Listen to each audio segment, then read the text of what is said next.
Alright, let me paint the picture for you. I'm nestled in the heart of a bustling city, tapping away on keyboards, solving tech puzzles, day in and day out. Name's Lily, by the way. 32 and deep in the trenches of singlehood. Not for lack of trying, mind you. I've danced the dating dance more times than I care to admit, each time hoping the music doesn't stop on yet another dud. Dreams of family life and kids? Yeah, got those in spades. Reality? More like a deck stacked with jokers. So, there I was, ranting to my best bud, Jess, over coffee about my latest crash and burn. I'm done, Jess. Maybe I'm meant to be the cool aunt forever, not mom material. Jess, ever the optimist, shot me that I've got the solution look. Why don't you try online dating? Worked for me and Mark, she suggested, sipping her latte like she just dropped the mic. I scoffed. Online dating? That's like dumpster diving for love. But Jess, bless her stubborn heart, wasn't having any of it.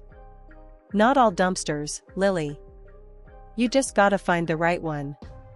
Give it a shot. Peer pressure's a thing, folks. So, I caved, setting up a profile on one of those dating sites, fully expecting a circus of clowns. At first, it was exactly that. Messages flooded in, each one making me more cynical than the last. Hey, beautiful, wanna see my comic book collection? Or, do you believe in love at first swipe? Just as I was about to chuck my laptop out the window, a message popped up. Not the usual drivel. This one was different. Saw you're into tech. Ever debate the merits of Python over Java over a cup of coffee? Now, that caught my attention. A guy speaking my language. I bit, replying with, only if you're ready to admit Python's superiority in certain applications. Meet Alex. Sales manager by day, charming nerd by, also day. He worked for his mom's company, something that usually would have had me running for the hills, but there was something about him. Easygoing, sociable, and didn't live in his mom's basement, a rarity in my dating history. We met up, and the connection was instant. Coffee turned into dinner, dinner into late-night walks, and before I knew it, 6 months had flown by. Then, out of the blue, he popped the question. Not over a grand gesture, but quietly, sincerely, during one of our night walks. Lily, I can't imagine my life without you. Marry me? I was stunned, elated, and a million other emotions. But mostly, I was happy. Genuinely, deeply happy. Yes, I whispered, and the city lights seemed to dance just for us that night. So, here I am, engaged to a guy I met on the very platform I mocked, ready to start that dream family. Meeting Alex's mom, Eleanor, felt like being called into the principal's office long after you've graduated. You know you haven't done anything wrong, but the nerves kick in anyway. So there I was, standing on her doorstep, practicing my most charming smile while internally preparing for a siege. Alex squeezed my hand, mistaking my battle readiness for jitters. She's gonna love you, he whispered, but his voice lacked the conviction of a man betting on a sure thing. The door swung open, and there she stood, Eleanor. Not a dragon per se, but she had that look. You know the one, like she could read your life story at a glance and find it lacking. Lily, this is my mom. Mom, Lily. Alex did the intros like he was presenting his science project. Eleanor's eyes narrowed, taking me in. Lily. So, you're the one who's captured my son's heart. Her tone made it sound like I'd done it with dark magic. Pleasure to meet you, Mrs. Hamilton. Alex speaks very highly of you. She waved off the formalities. Please, call me Eleanor. Let's not stand on ceremony. Her living room was like stepping into a magazine. Not a speck of dust or a pillow out of place. We sat, and the interrogation began. I hear you're in IT. That's a demanding field, she started, casual as if commenting on the weather. Yes, it is. But it's rewarding. I love the challenges, I said, trying to sound confident and not like I was defending my life choices. And how do you find the work-life balance? Alex tells me you're quite ambitious. Was that a hint of disapproval? I manage. We both do. It's about priorities, right? She hummed non-committally, sipping her tea like a queen, pondering her next move. Alex has always had a varied taste in women. What makes you different? Ouch. That was a jab. I glanced at Alex, hoping for a lifeline, but he was busy examining his tea as if it held the secrets of the universe. I'm not sure I have to be different. I shot back, a little more defensively than intended. I care about Alex. That should count for something. Eleanor leaned in, eyes sharp. Of course, dear. But you must understand, as his mother, it's my job to be cautious. Many have tried to, let's say, take advantage of our family's position. I wasn't sure whether to be offended or amused. With all due respect, Eleanor, I'm not interested in your family's position. I have my own career, my own goals. Alex is not a means to an end for me. There was a brief flicker of something in her eyes, respect, maybe? Or surprise? Hard to tell. Very well, Lily. We shall see. Time does have a way of revealing true intentions, she said, her voice soft, but carrying a weight that felt like a veiled threat. Alex finally found his voice as dessert was served. Mom, Lily's amazing. You'll see. We're good for each other. Eleanor smiled, but it didn't quite reach her eyes. I certainly hope so, Alex. For your sake. The rest of the visit passed in a blur of polite conversation and thinly veiled barbs from Eleanor. As we left, Alex was apologetic, whispering assurances that it went better than expected. Better than expected? I couldn't help but laugh, albeit bitterly. Your mom's got a sharp tongue. I felt like I was on trial. Alex winced. She's protective, that's all. Give her time.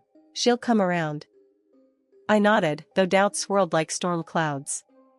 Meeting Eleanor was like venturing into a lion's den, armed with nothing but good intentions and a stubborn streak.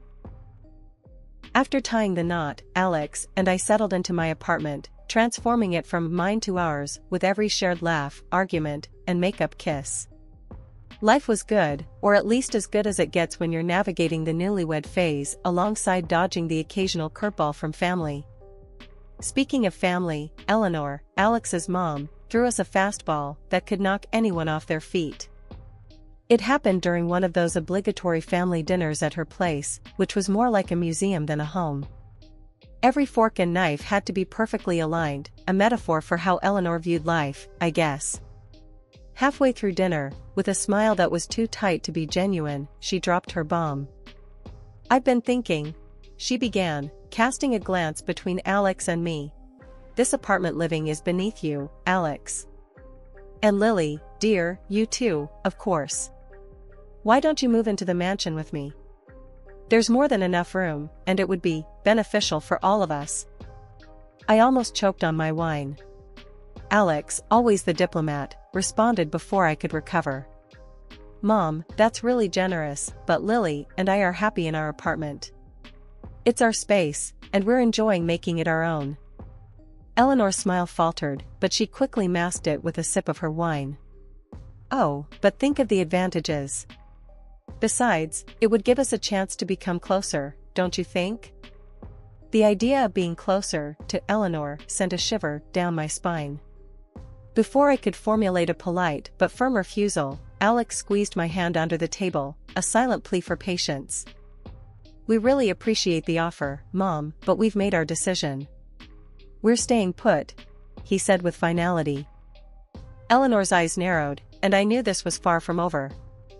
But for the moment, she dropped the subject, moving on to less contentious topics like the weather and her garden club's latest drama. A few weeks after that dinner, Eleanor announced she was coming to see our apartment for the first time. Just a friendly visit, she claimed. Friendly my foot. I knew a reconnaissance mission when I saw one. The day arrived, and so did Eleanor, her entrance grandiose as if she were gracing a royal court instead of our humble abode.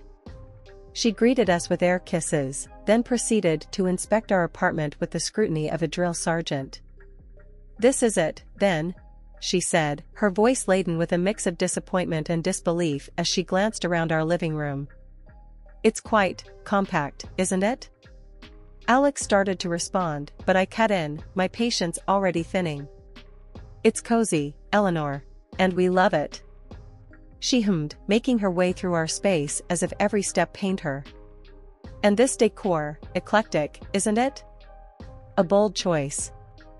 I clenched my fists, feeling the anger bubble up. "It's our home, Eleanor. We've put a lot of ourselves into it." Then came the coup de grace.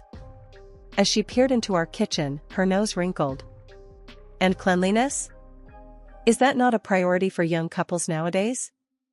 Or is this some trend I'm unaware of?" That was the last straw. "Listen, Eleanor," I said, my voice steady but seething. "This trend you're talking about is called living. We might not have a mansion with staff to keep it spotless, but we keep our home clean and welcoming. That's more than enough for us. If you can't respect that, then maybe you should leave." The room went silent. Eleanor looked at Alex, then at me, and for a moment, I thought she might apologize. Instead, she straightened her jacket, her demeanor icy. "Very well. I can see when I'm not wanted. Enjoy your home." With that, she left, her departure leaving a chill in her wake. 2 years into our marriage, and it felt like Alex and I were finally hitting our stride. He was the yin to my yang, helping out around the apartment without me having to nag, always ready with a hug or a kind word. But then, things started to shift, and not for the better. I'd been broaching the topic of kids more and more. I was 34, and that biological clock wasn't just ticking, it was booming like a gong. One evening, I decided to tackle it head-on. "Alex, we need to talk about starting a family." "I'm not getting any younger," I said, trying to keep my voice steady. He sighed, the kind of sigh that said he'd rather be anywhere but here. "Lily, we've been over this. It's too early to think about kids. We've got time." Time. That word echoed in my head. Did we really? "Alex, I'm 34. In a few years, it might be too late. Don't you want kids?" He avoided my gaze, focusing instead on some invisible spot on the table. "Of course, I do. Just, not now. Work's been hectic." Hectic was an understatement. Lately, he'd been coming home late, if at all, claiming work was piling up. Weekends were no different, with him often dashing off after mysterious phone calls. One day, curiosity got the better of me. "What's with all the secrecy? Who keeps calling?" He looked cornered, then spilled it. "It's my mom. She's been really ill, having seizures. I've been helping out." I was taken aback. Despite our rocky history, I felt a pang of concern. "I'm sorry to hear that. Maybe I can help? It could be a chance for us to patch things up." His reaction wasn't what I expected. He got defensive, almost angry. "No, she doesn't want to see you. Doesn't want your help." That stung. But it also made me suspicious. Why would he be so hostile about me offering help? After he left, supposedly to aid his ailing mother, I wrestled with whether to call Eleanor directly. My hand hovered over the phone for what felt like hours. In the end, fear of worsening her condition kept me from dialing. Alex's absences grew longer, his contributions to our joint accounts dwindled, leaving me to pick up the slack. Bills, groceries, you name it, I was covering it. And with each passing day, the man I married seemed to slip further away. "Lily, I know things have been tough. I appreciate you handling everything," he said one night, looking worn and tired. "Tough doesn't begin to cover it, Alex. I feel like I'm living with a stranger. And your mom. Are you sure there's nothing I can do?" He just shook his head, a barrier rising between us. "It's better this way. Trust me." Trust. A small word, but damn, it weighed a ton. And right then, I wasn't sure I could. The change in Alex was like a slow leak in a tire, gradual but undeniable. Nights spent alone in our bed became the norm, his side growing colder with each passing day. The sound of his voice was replaced by murmurs into his phone, always stepping out of the room, always whispering. "It's Mom," he'd say. "She needs me." But the gaps in our bank account told a different story. Suddenly, I'm playing the role of the breadwinner, juggling bills and groceries, watching my savings dwindle like ice in the sun. Over coffee, I vented to Jess, my go-to for unfiltered advice. "He's hardly home, Jess. And when he is, it's like he's a million miles away. Plus, our finances are a mess." Jess raised an eyebrow, her skepticism palpable. "Girl, this sounds shady. Have you thought about digging deeper? Maybe hire a PI?" She half-joked, a smirk playing on her lips. I laughed, brushing off the idea. Yet, it lingered, gnawing at the back of my mind, a seed of doubt planted firmly in soil fertile with suspicion. Then, out of nowhere, Eleanor, the last person I expected a call from, reached out, suggesting we meet at a cafe. Curiosity piqued and desperation for answers swirling within me, I agreed. The Eleanor I knew was a fortress, her health the moat keeping us at bay. Yet, here she was, extending an olive branch. What could she possibly want to tell me? The morning air felt heavy as I walked into the cafe, a storm brewing in my heart.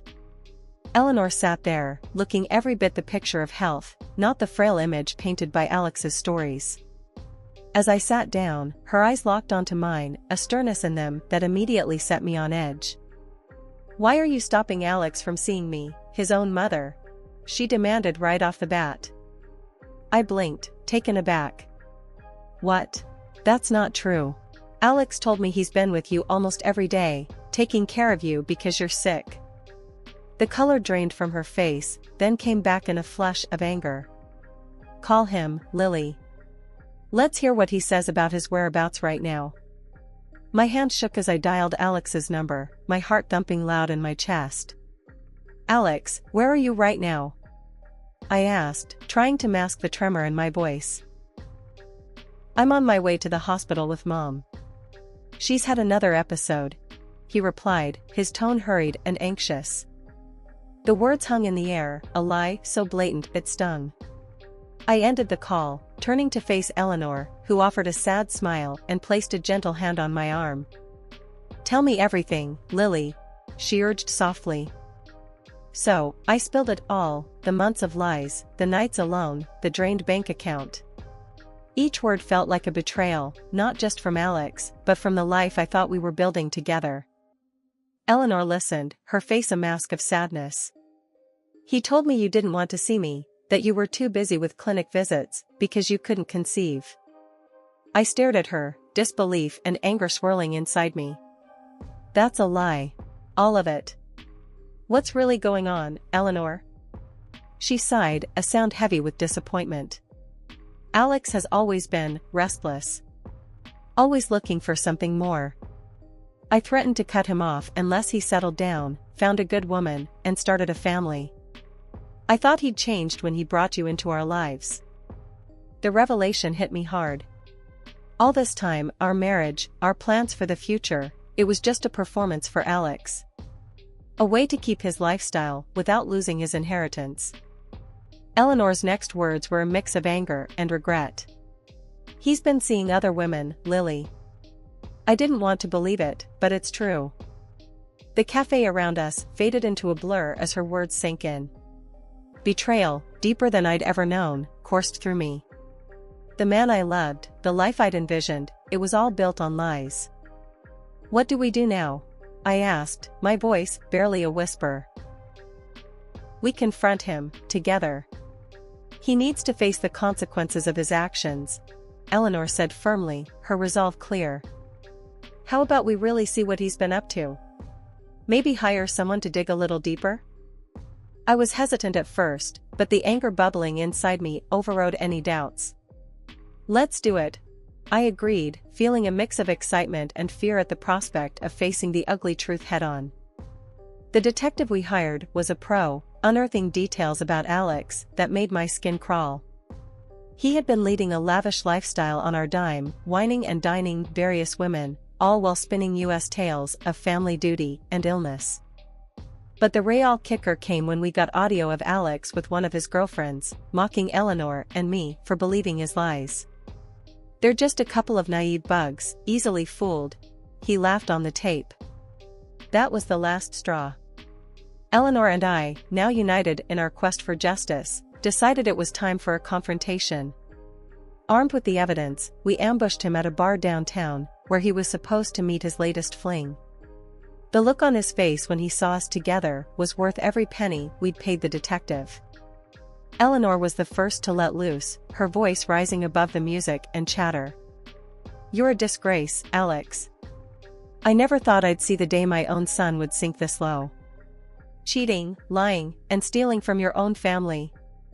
Her words were like bullets, and with each one, Alex seemed to shrink a little more. The crowd in the bar had gone silent, all eyes on us. I stepped forward, my heart pounding in my chest. "And you," I said, facing Alex with all the fury I felt. "You're going to pay for what you've done. Not just to me, but to your mother, to our marriage. I've got the divorce papers right here." I slapped them down on the table in front of him, along with the storage unit receipt.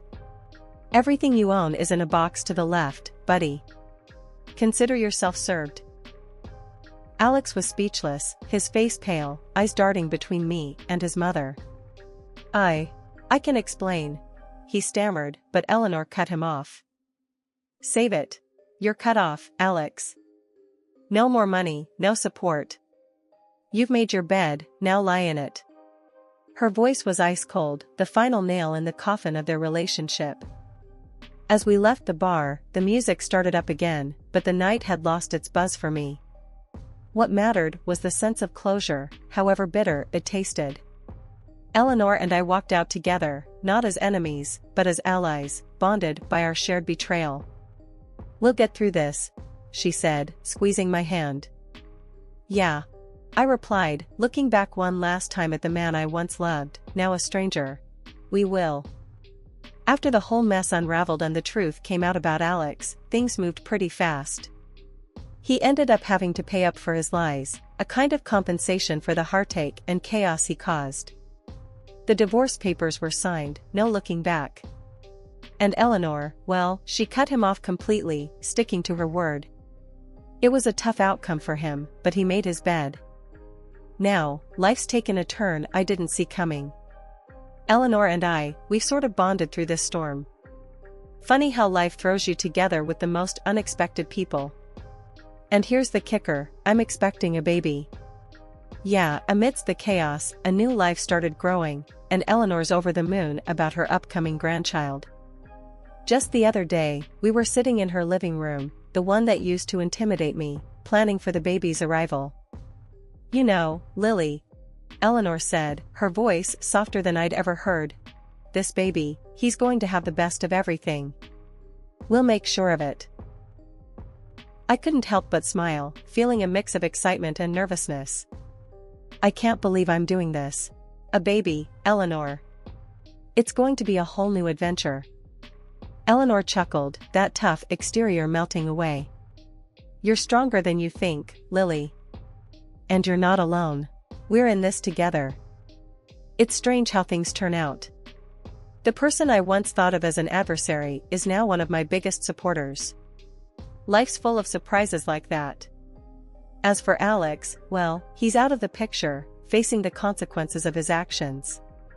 I've moved on, focusing on the future, a future that's looking brighter every day, especially with a little one on the way. Eleanor's already spoiling him rotten, buying baby clothes, toys, and planning the nursery. "He's going to be a fighter, just like his mom," she says, and I believe her. So, here I am, embarking on a new chapter. It's scary, sure, but I've got Eleanor by my side, and a little boy on the way who's going to know all about love, strength, and resilience. We talked about the future, about moving forward. Eleanor was keen on supporting a charity project for women who had gone through similar betrayals. I want to do something meaningful, she said. Help others rebuild, just like we're doing. I love that idea, I replied, feeling a spark of excitement for the first time in months. Count me in. It's time to turn this mess into a message.